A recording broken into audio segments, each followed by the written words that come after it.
At Midway USA, we know the AR-15 is one of the most popular rifles in modern American history. Known for its modularity and widespread use, it's often considered essential to any gun collection. The essential things you need to run an AR-15 are usually always in stock during shortages, things like magazines and 5.56 ammo. Whether you're looking to buy a new AR-15 or buy parts for your modern sporting rifle, log on and for just about everything for the outdoors, shop MidwayUSA.com. If you hunt enough, you learn the truth. What you seek speaks a language and knows it well. That's why every Primo's call for everything you hunt is made the right way. We sweat every detail so you get more out of every hunt, and nothing leaves our hand until we know it'll work in yours. Because we don't just make the world's best calls, we speak the language. Primos.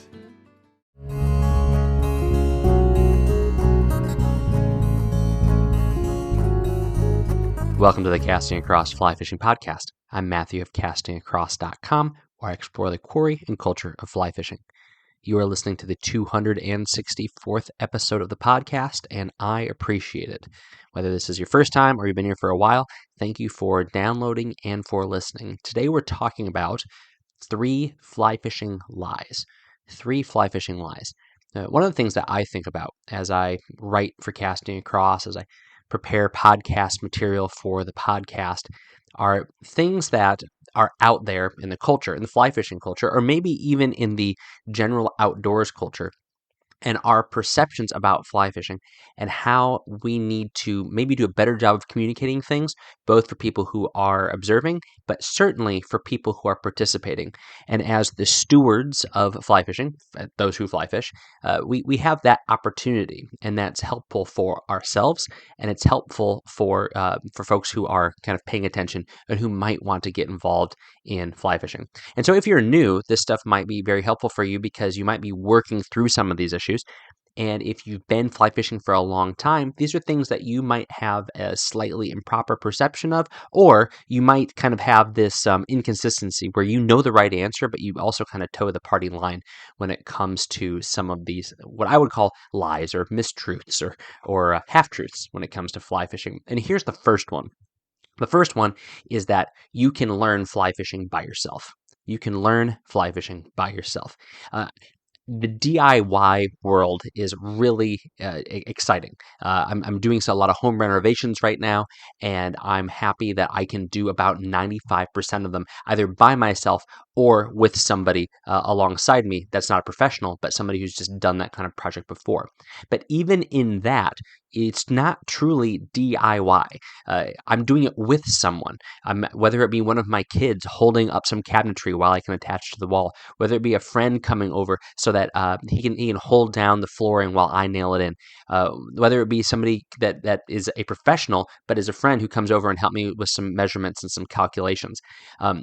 Those things are not truly DIY. I am relying upon the expertise and simply the experience of others to help me in what I'm trying to do in my house. The same is true in fly fishing. So what do I really mean by the fact that you can't do fly fishing by yourself? I mean that you can't really succeed at fly fishing in any meaningful and timely manner without relying upon others in some way, shape, or form. So let's go to the extreme. The extreme example of learning how to fly fish is going to a school, which, whether it be Orvis or whether it be some lodge or whether it be your local Trout Unlimited chapter, they're going to offer something like that. And then when you get out on the water, you have a guide with you. In doing this, you are getting one perspective, but a good perspective, presumably good perspective on what fly fishing ought to be and what it ought to look like. And that person, if they are a quality educator, is not only going to put you on fish, put you in the right position to make the right presentation of the fish, but they are going to be able to, in a way that you can understand, and if you can't, they can shift, articulate why they're doing what they're doing and why they want you to do what they want you to do. That is the best way to learn fly fishing. You might say, I learned by simply going out with my grandpa. Okay, great. That's a great way to learn. That is a derivation of what I just went over. And grandpa might have been an expert, an excellent communicator. but that isn't necessarily the case for people who are just showing somebody how to do something. So again, the polar positive extreme of learning how to fly fish comes with being taught by experts. You might say, I'm very wary of experts. I get that, but hopefully you see what I'm saying. Then you move down the line to grandpa showing you how to do it, to somebody at the fly shop just kind of walking you through things, to watching videos on YouTube or reading magazines and books. Those things are all helpful. But in doing that, you are potentially coming at it from a DIY perspective, but you are taking in that information in a way that is going to have a qualitative effect on your time on the water. And so this is important. When someone wants to take up fly fishing, you shouldn't say, "Oh, just get out there and try it." Or if you have just getting out there and trying it, and things don't seem like they've been working right for you, whether it be in something like casting mechanics, whether it be in fly selection, whether it be in hooking fish, landing fish, finding the right stream, then the clear and easy solution is to go to a resource. Again, that resource at the very bottom end might be this podcast, it might be the website, it might be one of the big fly fishing brands, it might be your local fly shop, it might be hiring a guide. And in doing so, you rapidly accelerate the learning curve such that you are able to find your way to the right solutions to the problems that you're facing so much quicker. So all of that to say, it is a lie to say that you can figure out fly fishing on your own. I'm sure it's happened, and I'm sure that somebody out there can respond. They can accuse me. There's a podcast coming up in 5 weeks or so about fly fishing accusations of someone who said, I went to the store, I asked the person behind the counter to give me what I need, and that's it. I mean, really, and you could make the argument that that person helped you, or you could say, I walked into a fly shop for the first time. I kind of just felt my way through it from my time doing, conventional angling, and I grabbed stuff and I went out and I figured it out. I made cast this kind of fly and this kind of fly, and I figured out okay, that might be the case, but for the vast majority of anglers and those who have a really good time figuring out the minutia, they've been given some parameters by having other influences, whether they be casual acquaintances or whether they be formal educators, where they have brought them into a environment where they can succeed and succeed quicker. Because I think there's something to be said for that. We all learn better. We all learn more. We all desire to achieve when we experience results, when we experience positive results. And so to have someone come alongside you who is a good angler, but can also tell you something about why they're doing what they're doing, that is going to put you in a position where you can begin to emulate that much, much quicker. So that's the first lie, that you can figure out fly fishing on your own. You can, in the sense, with a big asterisk and caveat, that you are using the resources provided by others. And like I said, I think when you look at most anglers, particularly rewind a generation or two before the internet and the prevalence of online resources, the people that truly succeed are going to say, I had this person in my life to show me what to do. That probably even trumps the hired professionals. As great as getting a guide is, and I would absolutely recommend it to anyone and everyone who has resources and interest, having somebody in their life that knows you, they can probably in a way that even an incredibly articulate and well-spoken guide who is a gifted communicator, they can probably get to the heart of the issues that you're trying to figure out faster than that person. So that's the first one, that you can figure out fly fishing on your own. The second lie has to do with fish, and it's this: trout are hard to catch. Trout are hard to catch. This is a common perception among folks who are starting out fly fishing and who are going to a trout stream and are trying to catch wild trout or maybe even stock trout that have become acclimated to the stream with a tiny little dry fly on the opening day of the season.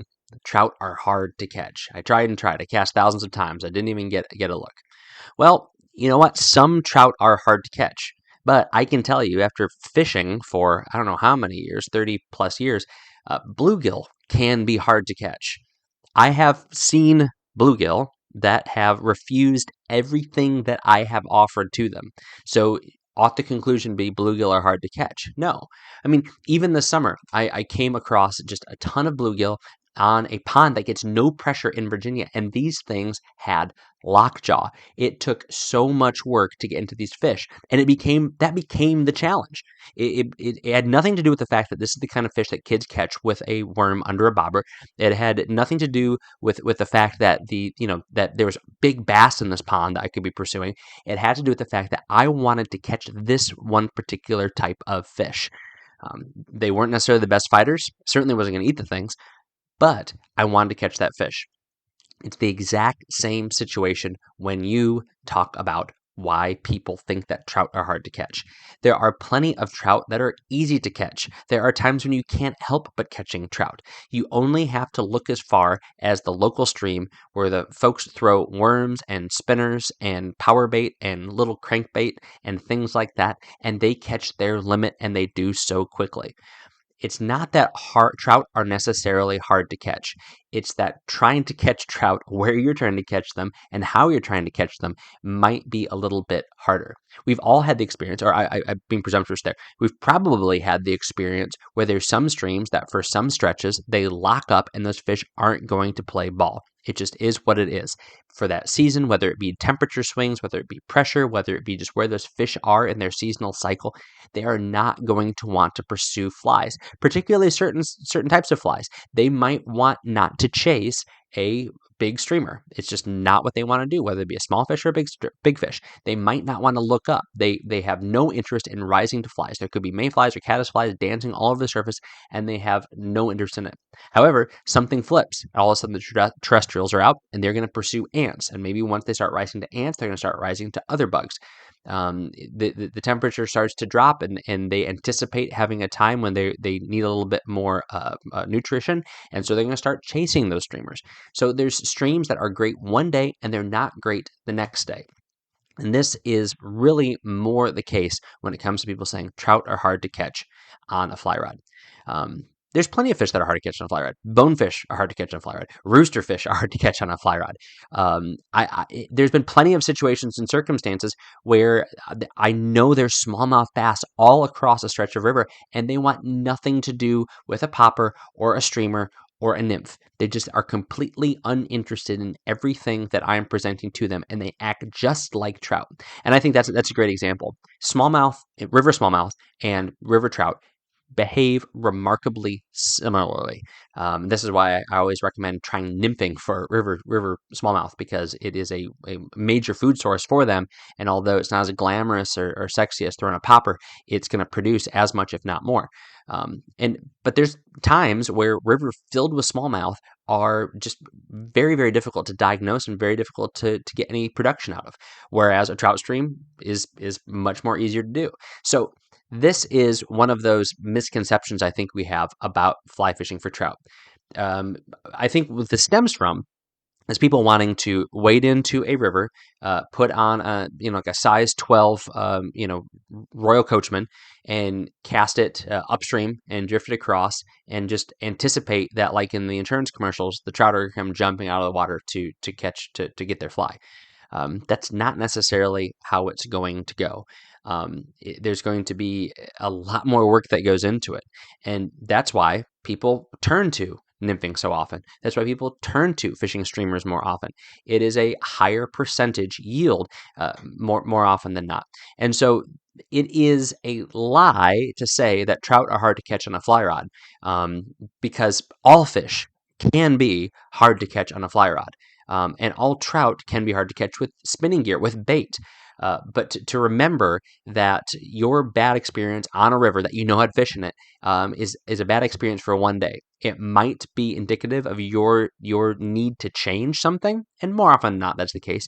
But it's also potentially an indication that that's just a day when anyone and everyone is going to struggle on that stream. There's days when the power bait guys don't catch fish. You have to remember that in streams that have lots of fish in them. All right, so the first lie is that you can do it on your own. Second lie is that trout are hard to catch on a fly rod. The third one is going to kind of take a little bit of a turn, and just bear with me on this. It's this. You have to be liberal to support conservation. You have to be liberal to support conservation. So I am not one to shy away from talking about money or politics or religion on the podcast or in general. And so why stop now? So this is one of those things that I think is a misconception within fly fishing. It's that if you support conservation, that you inevitably support another host of issues that generally fall on that side of the aisle. Okay. Now, might there be some folks in fly fishing and some folks in the outdoors world that are one issue voters? And so, irrespective of what a candidate or a party also believes and endorses, they are going to vote the environment. That's probably true. But should it be that way? Ought to be that way? The answer is no. There's countless other things that are worth your time, energy, and effort. The environment matters. Cold water conservation matters, but it is only one thing. You might say, well, if the environment goes to pot, then all the other stuff doesn't matter. Okay, yes, I would say that's true, but that's making a lot of assumptions, and assumptions that are based on erroneous conclusions about, I think, truly what we can and can't do to the natural world. No one is plotting on paving over the world. You might say, oh, this big corporations are. No, they're not, because you know what? They want a house with a backyard, and they want to enjoy their little piece of peace and quiet. C.S. Lewis wrote a book called That Hideous Strength. It's the third entry in the space trilogy, which he had two big fiction series. One was the Narnia series, 7 books, and then the other was the space trilogy, or the Ransom trilogy, 3 books. Excellent, underrated novels. But the third one, That Hideous Strength, there is a evil entity, and they are characterized as wanting to pave over a rural kind of hamlet in England, and replace the trees with metal trees, because they don't give off filthy things like leaves and bark and dirt and stuff like that. This is a caricature of a mindset that is denigrating the natural world. All that said, the folks that are doing that ultimately have what we would consider kind of a liberal approach to mankind, to humanity, eliminating the inherent value or dignity of humanity. What that illustrates, and what that demonstrates, and what I'm trying to communicate, is that it's not necessarily a right and left kind of issue. It's not necessarily everything good is on one side, everything bad is on the other side. That kind of dichotomy has been ramped up in political discourse and in popular discourse today, and it's easy to do because of the fact that everyone has a platform online. Hey, everybody can have a podcast, even me. But so what I'm getting back to the point here. Okay, we've talked about fictitious English cities and C.S. Lewis and outer space. Getting back to the point, this means that you can be an ardent supporter of cold water conservation, of environmental causes, of various environmental groups and organizations, without necessarily buying into all the other things that candidate or that group necessarily supports. Now, this is where you need to be clear. If, going back to my Lewis example, if that group wants to protect the trout at the same time degrading the dignity of humanity, that would be a group I would want nothing part of. And hopefully, if you consider yourself on the left of the aisle, you would probably say the same thing. I mean, I make no bones about the fact that I'm relatively conservative, not necessarily aligning with Republican values, but conservative values. And I would hope that you would share that same perspective, that what matters more than just protecting fish is protecting fish and taking care of people, okay? And doing so in a way that respects the dignity of all stages of life. So the third lie is that you have to be part of the entire picture of what people usually support when they support environmentalism. That's not the case. You need to vote your conscience. You need to vote what is right, but you also need to be consistent. If you support one thing over here, you need to support something else over there. If you think that it matters to protect trout, what other life are you protecting? What other lives? What other voiceless lives are you also trying to protect, or are you being inconsistent? Is this really a selfish motivation because the trout aren't necessarily ones that are going to be on your conscience at night when you go to bed? So this a little bit more off the beaten trail, as it were, from usual casting across flair. But a couple conversations I've had recently made this something that I want to include. And really, at the end of the day, what my desire is not for people to do exactly what I do, vote exactly how I vote, live the way I live, fish the way I fish. My desire is that you think through these things in a way that you don't say, well, I'm going to fish, but I'm not going to support these organizations because I don't like the other stuff that the people that support those organizations do.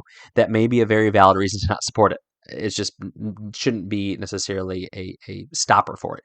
Similarly, I think you also shouldn't think, well, I'm going to support these because I have to. What else would I do? And if you say, you know what, there needs to be a third way, then be that pioneer. Be the one that blazes the trail. Be the one that takes up the cause for the right reason. As I've said countless times before, and as I alluded to even earlier in this podcast, my desire to support the created world is because I believe that we have been given the mandate to support the created world by a creator God. Not because it's inherently good on its own, but because it was created good. And there's a significant difference there that goes beyond the scope of this podcast. But that's why I do it. It has nothing to do with political ideology. It has nothing to do with guilt if I don't. It has nothing to do with the fact that if I have to take a fish and to protect a fish, it has to do with inherent value because of its created nature. Anyway, that got a little bit deeper, but isn't that fun? So 3 lies of fly fishing. The first one is that you can do it by yourself. The second one is that trout are hard to catch on a fly rod. And thirdly, that you have to be of a certain political ideology to support conversation or conversation. No, yeah, that would be great if there was every political party supported conversation. Thirdly, you have to be of a certain political ideology to support conservation.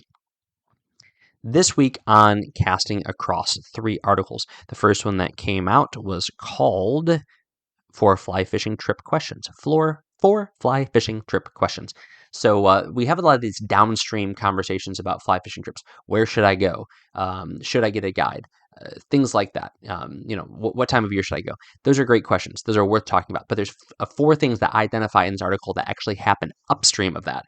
Things that have to do with maybe your skill and ability level. Things that have to do with budget. Things that have to do with timing. And how those questions will ultimately help you determine the questions about where you go if you hire a guide, how much time you spend, things like that. Risk reward is one of those questions that we might think about, but I think sometimes we jump to getting online, researching the Bahamas, researching Montana, without necessarily thinking, wait, what do I really want to get out of this? I mean, you might just say, I don't want to get fish, which is great. Go get fish. But might a long week, a couple hours away, be a better thing for you than a long weekend across the globe? So that's kind of the stuff that I talk about. Then Wednesday's article is called Giving Every Day. So this is being recorded the week after Thanksgiving. And as you are aware, we have all these fake holidays that come after Thanksgiving, really through the whole weekend, Friday, Saturday, Monday, Tuesday. Tuesday being Giving Tuesday. So I'm not being disparaging to Giving Tuesday. In fact, I'm saying this is something that we shouldn't limit to Tuesday. Kind of, again, circling back to what I talked about in the podcast. Your political ideology and the causes you support shouldn't be limited to one time of the year.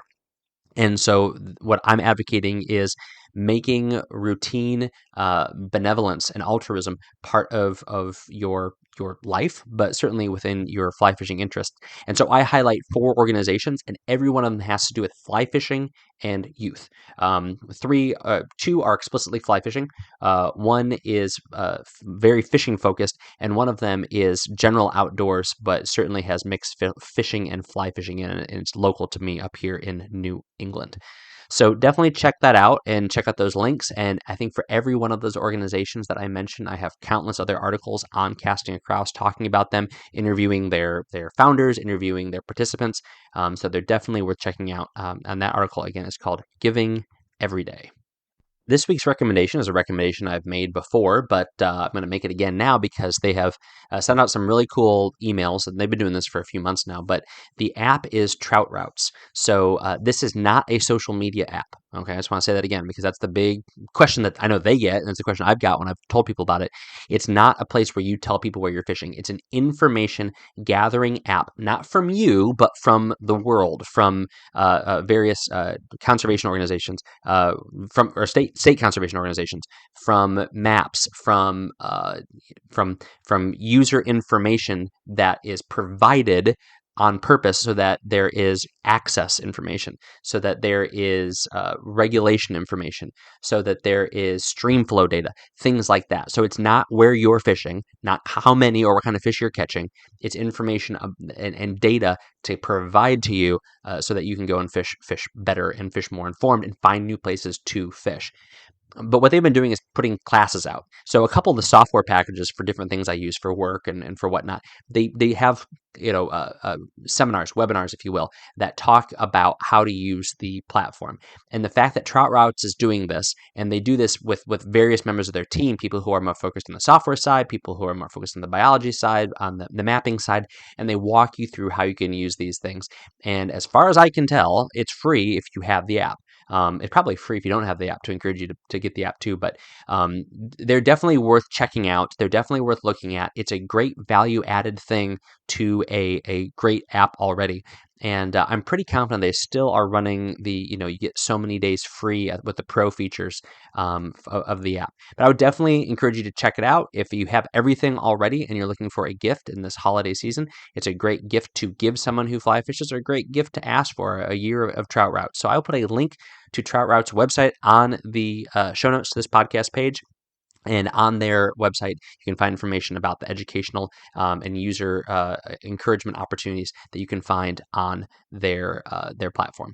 Thanks for listening to the Casting Across Fly Fishing Podcast. Please subscribe to your favorite podcast app and rate the podcast in iTunes. Then head over to castingacross.com for 3 posts a week on the people, places, and things that go into the pursuit of fish.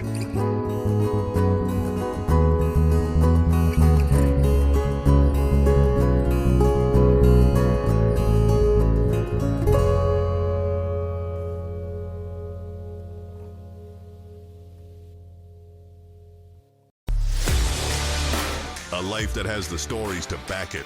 A life to be proud of. It's a Winchester life. Yeah, baby. 6'8" Western. Oh, mule deer, baby, right there. Tune in every Tuesday at 7 p.m. Eastern on Waypoint TV.